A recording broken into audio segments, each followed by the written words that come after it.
Hey, everybody. Thanks for tuning in this evening. I have back on the channel a special guest, author, artist, TSR alumni, and all around a great guy, Stephen D. Sullivan. Thanks for coming back to the channel, Stephen. You're crazy for coming back here, but thank you for letting me continually harass you. Hey, it's great to be back, and I'm glad that we finally got this Hangout thing working, despite Yeah. our old computers or whatever. Yeah, yeah. The technical challenges at this point, like I think we're just so psyched that the signal's coming through that now it's like, well, it's too late Right. now. Turn back. Yeah, we're in the second hour of our 30-minute interview. Yeah. Maybe we need if we do this a third time, we need like a live cam of us trying to set it up, so it's very meta of kind of like what all's going on. But Yeah, we can totally do that. yeah, tonight I wanted to ask you about the map you created. There's a book that came out, I believe it was in 2015. Yeah, it's just Was last year. published. Okay, this past year, Empire of Imagination, by Michael Whitwer, and it was a very fun read. Biographical fiction or biographical? No, what's it called? Nonfiction. Biography. Nonfiction.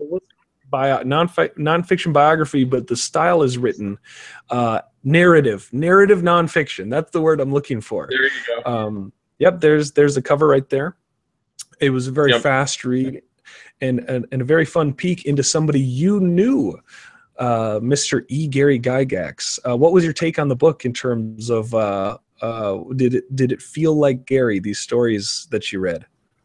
Michael did a lot of good research on it, and it's a very cool book, and I was really happy to help him with it. And Ernie and Luke and Heidi and Elise and the Gygax family, they're all pretty pleased by it. So I think he did a great job, and he's a really nice guy, and I'm looking forward to seeing him again at GaryCon, where last year we hooked up and talked about doing this map for him. Now, and you said it's a cool book. The first thing that struck me is when you open it is a map that you did. The last time you were on the channel, we talked about the cartography work that you did at TSR, a lot of Dragonlance maps, Dwellers of the Forbidden City. This is something that is actually, let me see, if it's a narrative nonfiction, would this be like cartography nonfiction, or what would you describe this map of Lake Geneva as? It's and I've got the picture up now. I don't know if the listeners and viewers can see, but it's a location of Lake Geneva, Wisconsin, based on the locations that Michael thought were important in the book. So it's not going to have everything that is in Lake Geneva, Wisconsin by any means, or even everything that was important to people at TSR. Someone pointed out there's no location for the Winter Fantasy that was in the Vets building, which is where they held the first GaryCon, but that didn't come up in the biography, and therefore wasn't really relevant to do. Sure. So it's Lake Geneva in the style of one of the old D&D module maps that I worked on, and that other people did similar maps to at TSR. You know, one of my favorite things of reading, especially fantasy, is referencing the map back and forth. And being a narrative nonfiction book like that, it's totally a map where you're like, where was that? And these are real locations where, for many of them, the actual street address is there. And if you wanted to go on Google Maps like Street View, you could find these places. But Right. It's really fun to be able to, as you're reading, okay, where was that in the proximity and all those different things. One of the things that when Michael and I were talking about it initially, we talked about doing all the locations, and he just wanted the little location pins on the map, as it were. And I had said to him, and this is my memory of it, maybe he remembers it differently. I said, I think if we can use the actual street locations, if we can give them that, there are going to be people that are going to take this book, and they're going to want to do a walking tour or a driving tour of Lake Geneva and hit all these locations. And so we put all the location, the approximate street addresses. There's like one or two that aren't quite accurate because there's a place that just doesn't exist anymore and nobody had a street address for it. But the rest of them, you can go to them. They're all still there. You know, some of them are houses that people had, and some of them are just common public places, like the old location of the old Dungeon Hobby shop and the TSR downtown headquarters, and the second building out on Sheridan Springs Road, and that kind of stuff. The only location we deliberately left off that we knew was the location of the Gary's last house, because you know that would have potentially been an invasion of privacy there. So we kept that off the map. But all the rest of them, you can go and you can see them and you can find them and enjoy the tour. Yeah, I'm carpooling with a friend to GaryCon next week, and he said, "Hey, do you think at some point we can drive by the old gray house?" And it's like, oh yeah, we got a full tour we can do with this map. So it is really fun to have that laid out in one spot rather than kind of combing the internet to try and find where all these different locations are. And it's in one spot and it's formatted just like the old dungeons you used to draw. Right. How long had it been since you'd done a cartography like this? I know in a number of your novels you had done some maps as far as like large scale of like, here's a country or a continent or different areas. What was the gap between the last time you'd done some cartography like this? Well, I'd done actually some World War II era maps for Doug Niles just a couple of years ago, but they were much simpler kind of map styles and really very different from this. In terms of a full-blown fantasy map, oh God, it might have been 10 years or more. I wasn't keeping track, but it had been a long time. And in fact, it was long enough that I decided that rather than try to haul out all my old tools and refurbish them, which it would have needed, I actually went and I got myself a new computer drawing pad and then taught myself to use that in the style that I used to use with the old technical pens and all that kind of stuff.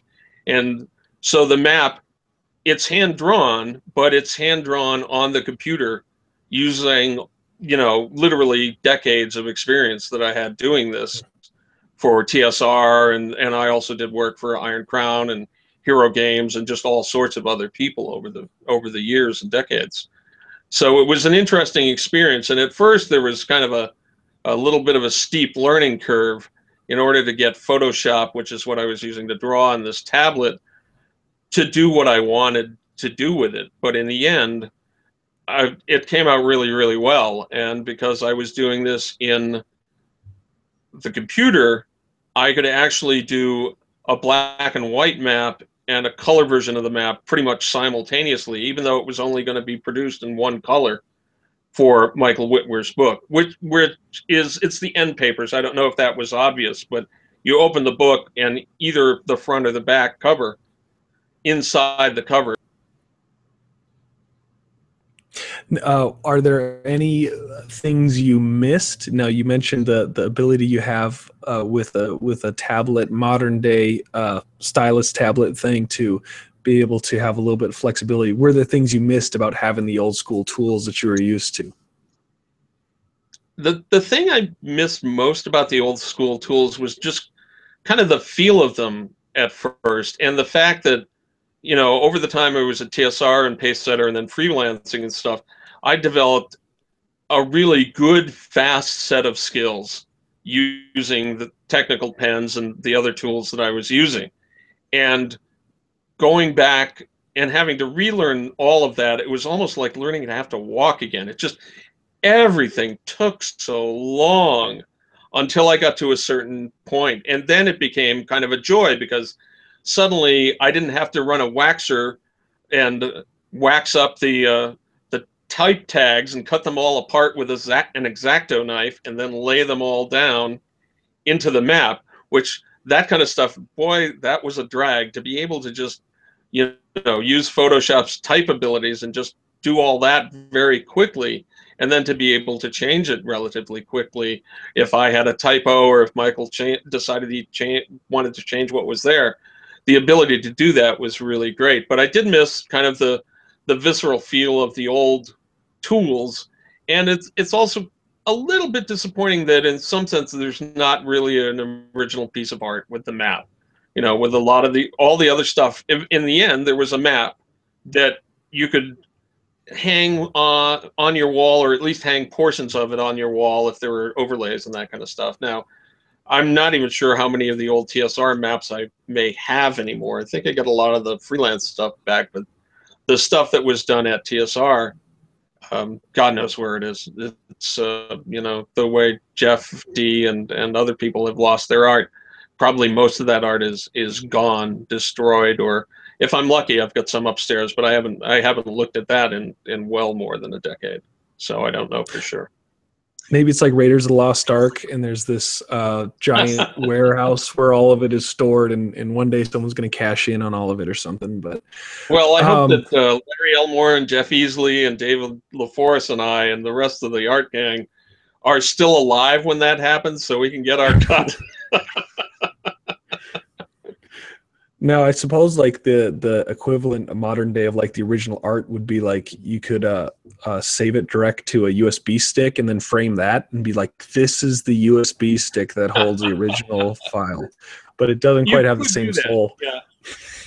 There is one piece of this map that I drew by hand with a technical pencil, actually, and that is the compass rose that's down in the well, it's in the low here.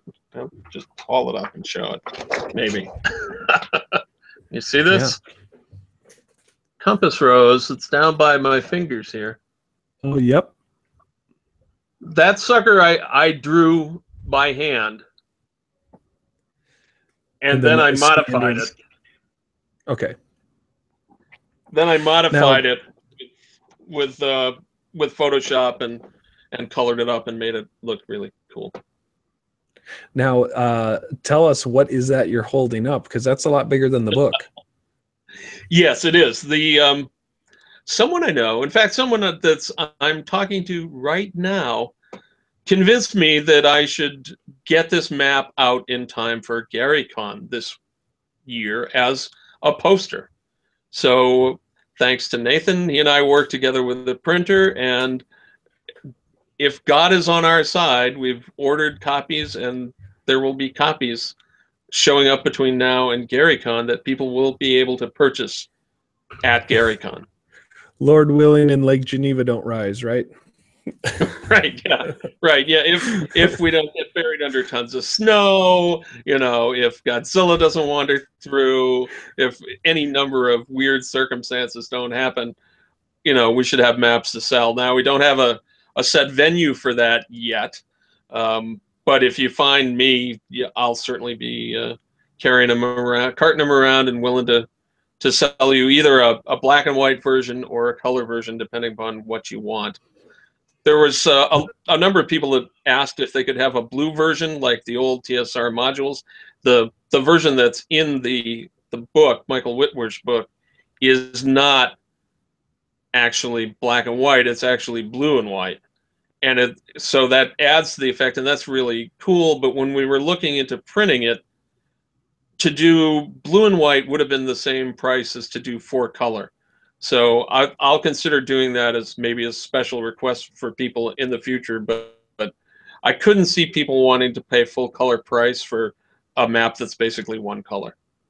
You know, you could get the black and white and just like blast it with UV light for like a month and then see if it turns blue maybe. You know, yeah, that might work. That might work. There might be a way to do that I don't know of.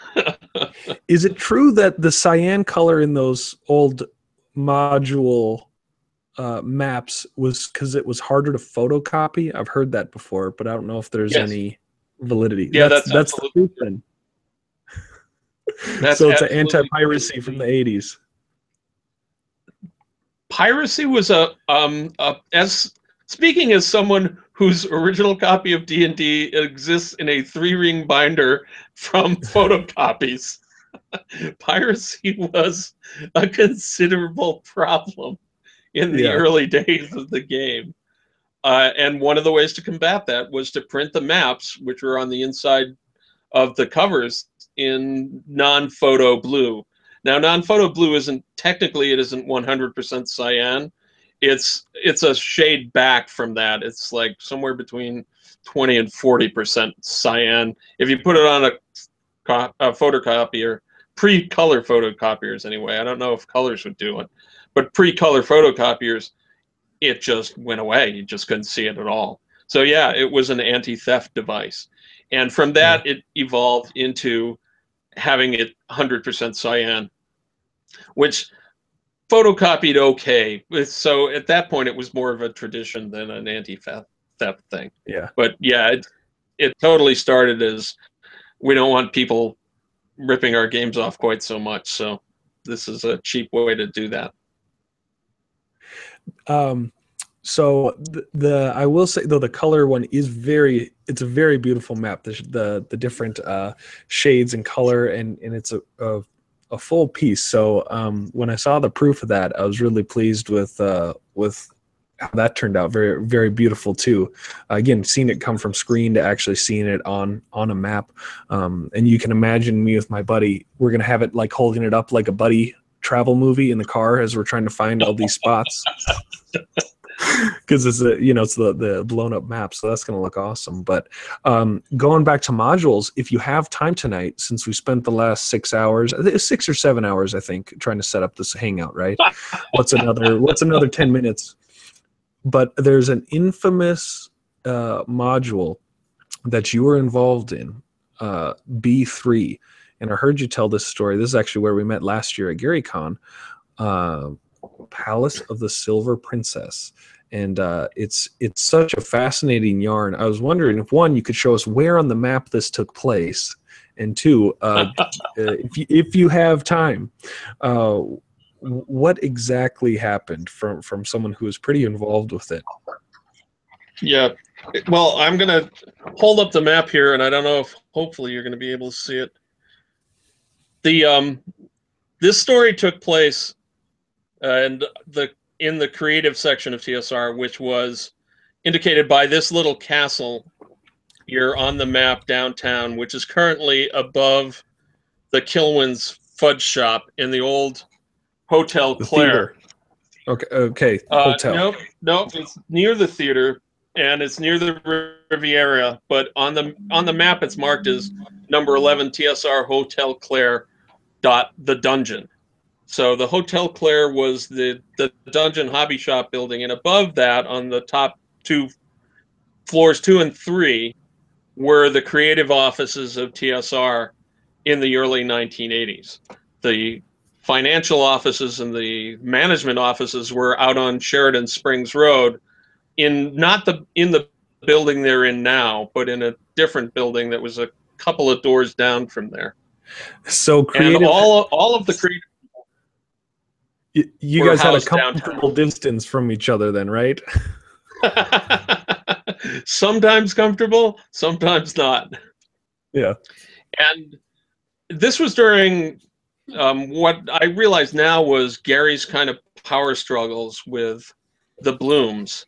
And something had happened to one of Gary's modules. And in retrospect, you all are going to think this is crazy, but this is true. It was, oh boy, it wasn't Barrier Peaks, and it wasn't Elemental Evil. I don't remember which one it was, but there was a module that Gary had done, maybe it was Barrier Peaks, where he had a character that was called the Warder of something or other. I don't even remember what it was.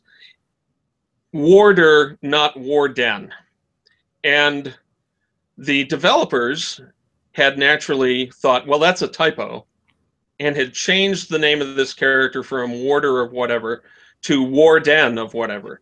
Now, either Warder or Warden, Gary's intent was clearly that this was a tribute to his friend and my friend Jim Ward, who's a great guy and has known Gary for ages. And for whatever reason, that little change set Gary off. And the whole creative division kind of caught thunder and lightning about this crazy change of one letter in this character's name. As a result, an edict came down from on high, from the other building, from the Sheridan Springs Road building, that literally said, "Thou shalt not change the designer's words." So basically, all of us that were in editorial and proofreading and that kind of stuff, all we were supposed to do was proof the stuff, and that was what they told us to do. That was what they expected us to do. And they were threatening us with our jobs if we did anything different than that. So with the people that we were working with there in the building regularly, with the designers that were on staff that were in the above the hobby shop in the hotel with the rest of us, this wasn't like a big deal because we were all, you know, a band of brothers and could work together on this kind of stuff, and none of us were going to flip out if someone changed a word here or a word there. But at the time, Jean Wells was kind of like in between the two. She'd done some design work and she did some other stuff, but she was also a very good friend with Gary. And Jean was a good friend of mine too, actually, and remained a friend of mine until she passed away, sadly, a few years ago. Jean had this module that she was working on, the Palace of the Silver Princess, B3. And the thing to know about Jean is Jean was a nice Southern girl, a little naive in a way, maybe, but she was very much into John Norman's Gore series. She thought that was really cool. I don't think she entirely understood the subtext of it, and there's been things I've read that she said, I didn't put S&M into this. Well, yeah, maybe it didn't intend to, but it had those kind of John Norman bondage and discipline kind of things happening in it. And so that module came through editorial, and at the time I was acting as not a senior editor because that wasn't the title, but I was kind of an overseeing editor because I was fairly quick at editing, and some of the other guys were not as quick, so I would consult with them and help them and shepherd things through the process in order that they could get out on time. And B3 was one of these projects. And it fell to a really nice guy and a fine editor, his name is Ed Sollers, to be the main editor on this. So he got the thing, and it was on the schedule, and it had to come out. And I'll never forget this. This is one of my strongest memories of, 35 years ago almost now.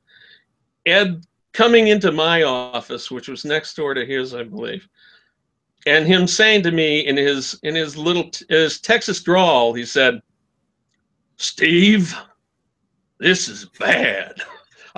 I mean, it's bad. It's got bondage and girls tied up and kinky, sexy things and all sorts. I mean, it's bad." And I said, "Well, Ed, let's take a look at this and see what it is." And, by the days of the standards of, torture porn and Skinamax and all that kind of stuff that's happened since, and this probably seems completely tame to people today.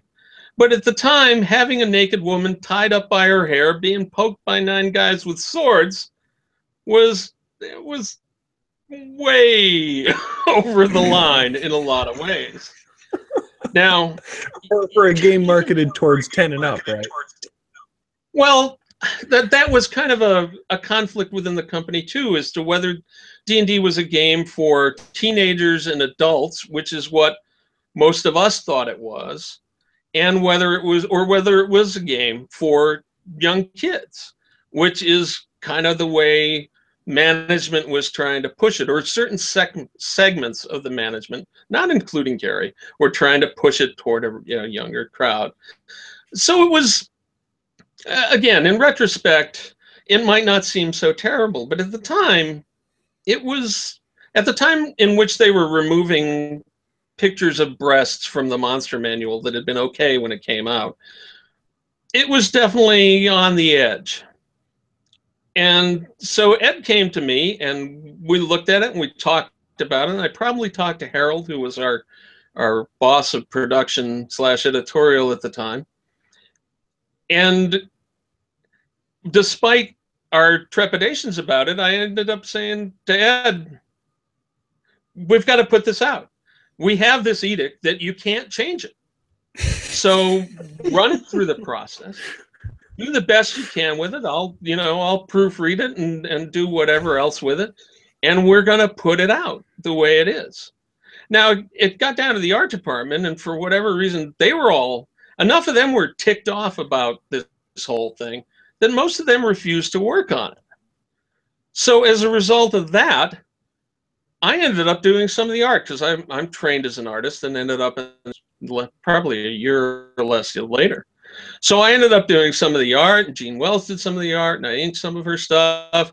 And Bill Willingham did some, and Errol Otis famously did some that may or may not contain caricatures of the management at TSR at the time, and other things that they might not have perhaps liked. But all the illustrations they're not bad. They're pretty good. You know, I cringe a little looking at mine. Got the whole thing together, put it all out, sent it up through the production process, got it printed, and hey, we're done. And I don't know, a couple of days, maybe less than a day, I don't remember how long, after it came out, the whole roof blew off. People at the thing finally got a look at it, despite the fact that we tried to tell them that maybe this was not something they wanted to put. They actually got a look at it and went completely berserk. And they came looking to fire all of us that were associated with it that weren't Gary's close personal friends at the time. Fortunately, we had there was a memo, maybe I still have a copy somewhere. There was a memo in which it said, you shall not edit this. You shall not. And because Jean was a close friend of Gary's, it applied doubly so to her. And so they came looking for us, and we held up this piece of paper and said, you can't fire us. You told us to do this. We warned you something like this would happen. And there you go. But basically, in kind of a big way, I mean, aside from Jean, it was my fault that it came out the way it was, because I was the one that told Ed, we're going to do what they tell us, and let the chips fall where they may, buddy. They want us to do this. We're going to do it, and they're going to maybe see the error. And in my time, I never probably said this to him. Well, maybe I did. Part of me was thinking, they're going to see the error of their ways if we do exactly what they. And so what they ended up doing was taking the entire print run, all of it, recalling all the copies from the offices and everywhere else that they could lay their hands on, and they destroyed all of them. They took some of them out back and buried them, supposedly, and I don't know exactly what all happened to all of them. Dan Matheson was one of the people that was in charge of it at the time, so sadly he's no longer with us. He could have told us exactly what happened. But all of them were destroyed officially, except for this one. Right here. That I am holding in my hands. This, so far as I know, orange cover, is the only official surviving copy of the original B3 in existence. There are some others that were mysteriously saved from destruction by other people. But this one was actually given a reprieve by upper management at TSR. And the reason it was because at the time, it was the only artwork that I had ever done for the company while I was an employee. Well, maybe I'd done one small piece somewhere, but it had a whole bunch of my art in it. And having a little bit of the Irish gift of the gab, I got in touch with the people who were headhunting for this thing, and I convinced them to let me keep mine, because my argument was that this was the only thing I was ever going to do for TSR that would have my art in it. And so this was the only record I would ever have that I had done something like this, and therefore they should let me keep it. And I don't remember how long I had to talk to them about it, but I managed to convince them to let me keep mine. And there it is. Still 35 years later. Now I did see Paul Stormberg, who runs the Collector's Trove on eBay. He posted one of these, and I'm going to look up orange cover, autographed by Gene Wells. You want to guess how much it went for? I'm thinking it was probably $1,500 or more. $5,800. $5,860. So there's a story. Hang on to that. Maybe that was her copy. It is safely Mylard and safely in my collection, so hidden away. But that one, I know about that copy. That is one of the rescued copies, one of the outlaw copies of okay. B3. And there were a number of those. I'm not even sure they let Gene keep one, honestly, because, in fact, I know they didn't. Because I was with her when she obtained a copy from the person that second copy belonged to. That person actually had two.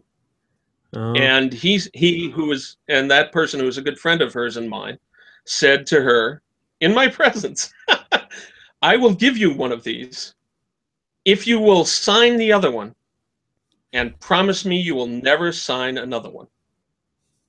Oh, so you know exactly what copy that is. Oh, yeah, yeah. No, I know exactly what copy that is. I've seen it. I've held it in my hand. So the mystery and mythos. So far as I know, that is the only signed copy in existence. She wouldn't sign mine because she promised our friend this would be the only one. Now, I heard an interview with Gene, I think on Roll for Initiative or one of the RPG podcasts, but the bummer, and maybe you can speak into this being a friend of hers, is it sounds like she really got the shaft on this. She had a lot of design talent, and because of this particular blow up with it, was kind of not able to really take another crack at it. Was my understanding. What are your thoughts? How did she where did she land after this whole debacle? That was, in some ways, I guess that was really kind of the end of her design career at TSR. She'd kind of been, as I said before, she'd kind of been in a weird position between and Gary and the upper management. She and Gary were pretty good friends. She was the original sage of Sage Advice and knew a lot about the game, and was certainly the most visible person, the most visible woman involved with the game at the time. Mm-hmm. You know, there were other women playing the game. I mean, my wife was one of them, but she was certainly the most visible. And in some sense, she maybe never got a fair shake because of her sex. But in another sense, Jean could really be abrasive. I love her. She was a wonderful friend. But she could really be abrasive and pushy at times. And sometimes that didn't help. But when this whole debacle happened, then it became like, well, maybe we shouldn't give her another chance. And I don't think anyone in design and editorial ever said that. But it was one of those kind of things that at that point, what could you do? Yeah. You know, and she got married and left the company not too long after that. I don't remember if there were steps in between for her or not, but she could have been treated better by a lot of people for certain, and she did have a lot of talent, and it's too bad that that she didn't get to do more with it. And it's too bad that she passed away when she did, because at that point in her life, she was talking about getting back and doing more game stuff. Yeah. And partly because of the legend of B3, there was seemed to be quite a bit of interest in her maybe doing that. So I'm going to warn you that my wife is about to come through the front door, which is just inches away from me, and she probably thinks that this interview finished about half an hour or 45 minutes ago. So don't be surprised if you suddenly hear a lot of noise going on in the background here. Or we're going to kick you off, and we're going to have her sit down and talk about being a female D&D player in the late 70s, early 80s. So. Well, I think at some other point my wife might be interested in that, but since it's now really late here and she's exhausted from her day at work, I think we'll let her come into the house and relax, and she can tell you about her D&D experiences and all that kind of stuff at some point later. She's shaking her head. No, I'm not going on camera now. Well, I appreciate you taking the time to tell me the story. You know, when you say your involvement of how you're kind of responsible, the words of Alfred, I think in The Dark Knight, where he says, "Some people just want to watch the world burn." That kind of makes me feel that, you know, you just wanted to let it burn. I did have a little bit of that in me then, and I probably still do.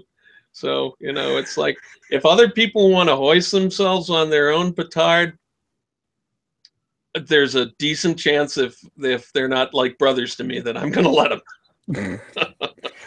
I would never have hung out Ed or Harold or John Pickens or Steve Winter or any of the other people that I was working with, or any of the other people in the building. And I didn't even hang out Jean. I just did what they wanted. And I even helped her get it done. But, you know, it's a shame. Probably they, and if it had come out, it probably would have generated more interest and more sales for them. But that was the time where people were, you know, when Jack Chick was doing his stuff, and James Dallas Egbert had disappeared, supposedly playing D&D, though it turned out to be not that at all. And people were worried about what Jim Ward used to call angry mommies from heck, because you couldn't say hell anymore. So it would have been interesting if they just let it go and decided to play to our strengths, which was more in a lot of ways. Yeah. Well, we got 8 or 9 days, I think, till Gary Con. If you're watching this before the con and you're going to be there and you're interested in a map, Steve is pretty easy to get a hold of. You can. Where is the best place for people to reach you? And can you tell us a little bit about the Patreon before we leave that you started? Oh yeah, sure. Probably the easiest place to reach me is on Facebook at either, I think it's Facebook/Steve Sullivan. Or, well, if you look up Stephen D. Sullivan on Facebook, I'll pop up. You'll see my smiling face in either my profile or my page. And if you want to talk to me about this, that's probably the easiest place to get me. If you want to try to email me, fan mail at stephendsullivan.com does come to me. You can find me wandering around at GaryCon, obviously. If I'm in the middle of running a game, don't take that away from the other players. But I'm usually happy to chat with people and have a good time.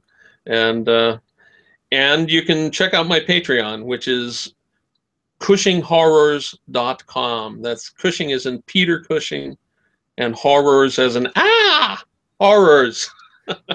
And that's from an upcoming story that I'll be running as a serial called Dr. Cushing's Chamber of Horrors, which is an old-style classic monster rally story. Right now, I'm running a serial called Canoe Cops versus the Mummy, which is based on the film universe of Christopher R. Mim, who's a really good low-budget filmmaker. And there are other stuff going up on Patreon as well. Basically, if you throw me $1 or $2 a month, you get free stories in your mailbox. I mean, free to you once you pay the little entrance fee. So they're available online too on my Membership. site. It's a membership. It's a So membership. Well, it's a you know, support the artist while he does his work thing too. So absolutely, and it's good work. I've had the chance to read a number of your stories, and they are engaging, well written, and it's a fun transportation, whether it's to the Dragon Isles or whether it's to is it San Antonio, where Manos is the Lord of Evil. The shirt you got on, you got a Manos shirt on too, right? Oh, I there do we have go. a Manos shirt on, and I have Manos, the Hands of Fate right here, which is one of 2 Manos books that I'm doing. This one is out. You can get it at Amazon or wherever. I may even have a few copies at the convention. The shirt is from the Manos Kickstarter, which is funding right now to do a sequel, which is being run by my friend Jackie, who was Debbie in the original movie, the little girl, and she's about my age, and she and I are buddies. So I've got Manos here. I brought, if you're a giant monster fan, I have Daikaiju Attack as well. Fantasy fans, The Tournament of Death, White Zombie, if you're a classic horror, lots of stuff. And a lot of it will be running through my Patreon in the future so people can enjoy it. It's fantastic. Well, I'll let you get back to some family time, and looking forward to seeing you not on the other side of a screen, face to face, in just a little over a week, Steve. So, yeah, that'll be nice. That'll be nice. I'm glad we've had a chance to catch up a little. yeah. I will see you at GaryCon. Absolutely. Thank you for coming back on the channel here. You're very welcome. So long, everybody. Peace.